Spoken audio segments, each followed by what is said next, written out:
พี่น้องเอ้ยนี่ดักหนูเยอะแมงจีซ่อนเด้อพี่น้องนี่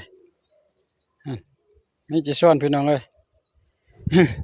ดักไปปลาไว้มื้ออื่นตอนเช้าเพิ่นเด้อทั้งดักนกเด้อดักอันนั้นหนูเด้อล่ะนี่ใส่เข้าไปอยู่ในเนี่ยไปมีประมาณ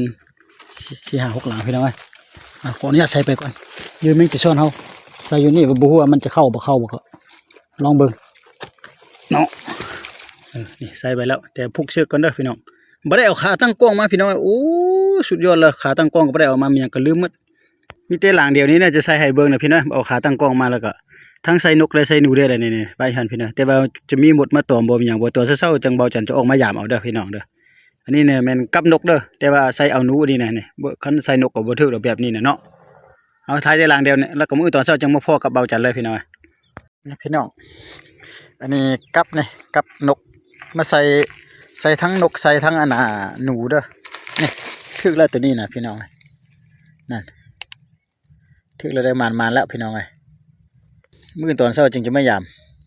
กับนกนี่แหละพี่น้องนี่กับนกนี่ตาม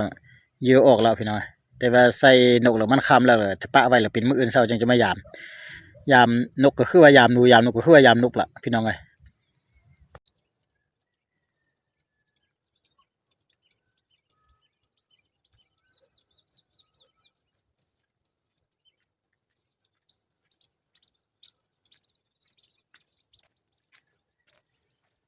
ครับทักทายสบายดีพี่น้องที่เขามาติดตามหาเบิ่งรับชมพี่น้องเราจันพามายามกับนกพี่น้องเนี่ยเมื่อวานมาใส่ไว้เนี่ยล้างนึงยามมาแล้วเนี่ยล้างนึงกันลันบ่ถือใส่ทั้งนกใส่ทั้งเอากับกับนกนี่แหละพี่น้องมาใส่นะแต่หลังฟาร์มซีพีตามสิ้นทางเราจันกันนาวได้เครื่องกับบ่เปลี่ยนดอกเพียงก็ตามสิ้นทางแบบเป็นปลายอมๆเนี่ยลักๆเราจันมาใส่อยู่นี่ก็ที่ว่าพอปลามันก็บ่ได้หกหรอกนี่มันมีเป็นปลายอมอาศัยนกลงมากินน้ำกินนองน้ำนี่นะตามันเรียบคลองนี่แหละก็ว่าจะมาใส่ไว้ซื่อๆเนาะตอนแรกเมื่อวานเรามาใส่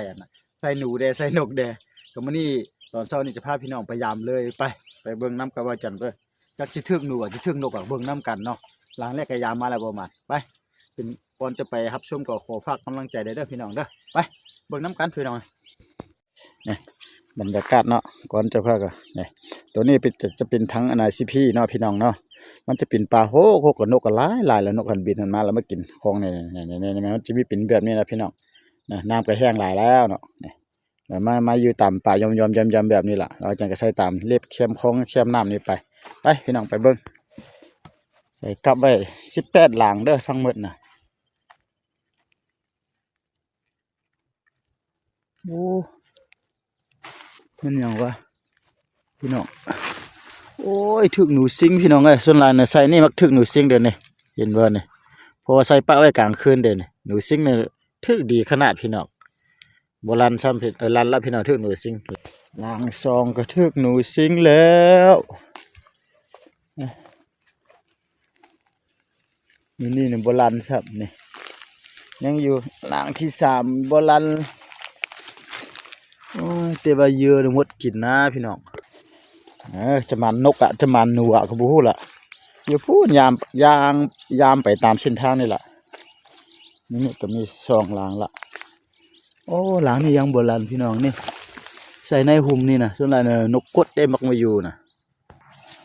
โอ้ส่วนหลายเยอะหมดก่อนพี่น้องนี่ตัวนี้ยังโบราณนี่เยอะหมดพี่น้องจึงบ่กินเนี่ยเห็นบ่นี่บ่มีเยอะเลยนี่จะแม่นมุดขึ้นกินนะพี่น้องมุดขึ้นกินกลางคืนนะโอ้ยพี่น้องบ่แม่นแนวถึกแต่หนูซิงนี่อันนี้ก็หนูซิงอีกแล้วพี่น้องเห็นบ่นี่นั่นมากินเหยื่อเฮาอีกละเห็นโอ้หนูซิงมักดีเนาะแมงจีซ่อนน่ะอย่ามาหลายถึกแต่หนูซิง2ตัวแล้วพี่น้องใส่ไว้กลางคืนเหยื่อหมดก่อนพี่น้องบ่ซั่นก็โอเคอยู่เหยื่อน่ะนี่หลังนี่โบราณอันนี้ก็เหยื่อหมดคันมันโบราณก็ได้เห็นบ่แม่นี่ความจริงหมดขึ้นกลางคืนพี่น้องกินเยอะหมดโอ้ไปพาพี่น้องไปเบิ่งบนดอกไม้นี่บ่ติว่ามันบ่ถึกเด้อพี่น้องเด้อมันหมดกินเยอะก่อนพี่น้องเยอะหมดก่อนบ่ซั่นนี่บ่เหลือดอกพี่น้องมันก็ถึกอยู่โอ้นี่หลังนี่โบราณนี่ดังดอกไม้นี่นะแต่ว่ามันโบราณก็บ่มีเหยื่อได้พี่น้องนี่เหยื่อทุกหลังบ่มีตัวนี้ยังมีหน่อยนึงนี่ตัวนี้แต่นกบ่ลงซื่อๆนี่ตัวนี้นะ อันนี้เบาจันใส่หนูได้พี่น้องลันอยู่นี่เอ้ยบ่ถึกเว้ยนี่ใส่อยู่พุ่นนี่ลันมาอยู่พี่อ๋อนี่กล้วยหนูนะไปพี่น้องโอ้ย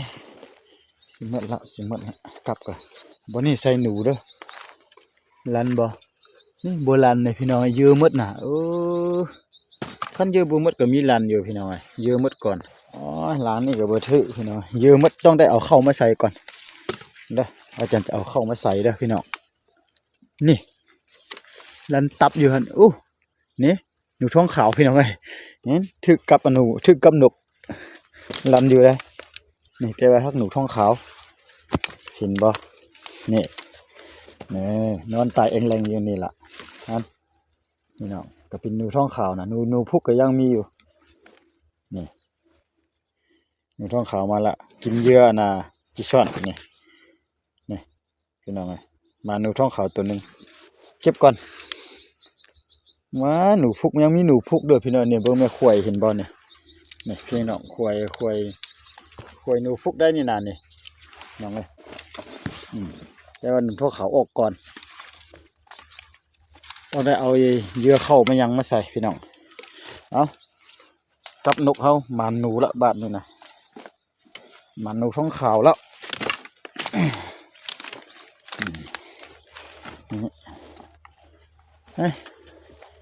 หลังนี่ดูลันบ่โอ้หลังนี่ก็ลันโอ้ยถึงหนูซิงพี่น้องคุยหนูบักคักๆแล้วว่าหนูซิงมากินก่อนเอ้ยตายนี่หนูซิงมาลันก่อนนะพี่น้องนี่นั่นมาสั่นเรียบร้อยนี่เบิ่งแม่คุยหนูเนี่ยคุยหนูพุกด้วยตัวบักใหญ่พี่น้องเมื่อวานก็ขี่มันสะอยู่แถวนี้นะตอนได้มาลงใส่อีกก่อนพี่น้องมีกับ4-5หลังพี่น้องคุยหนูอยู่นี่ก็ใส่กับหนูด้วยวันนี้ก็ได้เยอะมัดก่อนบ่กับบ่เห็นพี่น้องเอ้ยโอ้ยอันนี้ก็ลันบ่ถึกอีกละหนูซิงอีกละพี่น้องเอ้ยโอ้หนูซิงมักดีขนาดหุยเบิ่งแม่เห็นบ่นั่นเถอะมีแต่หนูซิงพี่น้องคันมันหนูพุกเป็นหนูพุกหนูแพงหนูท้องขาวก็ถือว่าได้หลายแล้วได้พี่น้อง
ครับสบายดีพี่น้องวันนี้ก็มาสรุปผลงานการยามกับนกพี่น้องเลยใส่ไว้18หลังโอ้กระลันหลายหลังอยู่แต่เป็นจะเป็นหนูซิงพี่น้องก็ทึกหนูซิงเป็น4-5-6ตัวพุ่นแหละพี่น้องตัวไทยก็มีตัวบ่ไทยก็มีก็เมื่อวานได้นกอันนี้ตัวนึงนี่นกอันนี้ทึกแต่เมื่อวานแหละพี่น้องเลยเนาะแล้วก็อันนี้ก็ทึกกับนกอะไรเนี่ยหนูท้องขาวพี่น้องเลยหนูท้องขาวก็พอได้ปิ้งอยู่เนาะอันนี้เนี่ยเอาขอขอบใจเด้อพี่น้องเด้อมาจากกับเพื่อนกับซานก่อนบ้านนี่นะพี่น้องไงกับประมาณดักนกทิ่มไว้ข้างคืนมื้อนี้ก็เท่าว่ากับประมาณสำนี้แหละใส่ไว้18หลังก็ได้บ่แม่นกับหนูเนาะกับนกพี่น้องชื่อตามอยู่แมงจีซ่อนโอ้หนูซิงมักดีขนาดลั่นทุกหลังเลยพี่น้องลั่นเป็นแถวได้ประมาณเอากับก่อนเบิ่งแล้วก็ฝากไลค์ฝากแชร์ได้เด้อฝากติดตามเด้อยอดวิวบ่ขึ้นพี่น้องเอ้ยโอ้ให้กำลังใจเพิ่นยัง FC ทางฝั่งลาวและไทยที่เข้ามาเบิ่งและมารับชมให้กำลังใจนะขอฝากไลค์ฝากแชร์เบิ่งติดตามให้เด้อพี่น้องเด้อยอดวิวบ่ค่อยขึ้นนะพี่น้องเอ้ยเนาะ เอาขอขอบใจก็เป็นจังไดก็ให้ฮักให้แพงกันแหละพี่น้องเอ้ยอย่าทิ่มอย่าปะกันเด้อเอาอยู่ทางใดอยู่แห่งหนใดก็เสมอต้นเสมอปลายคือเก่าพี่น้องเด้อขอฮักแพงเอาบ๊ายบายขอกลับก่อนพี่น้องเอานกเอาหนูใส่ถุงแล้วก็กลับเลยไป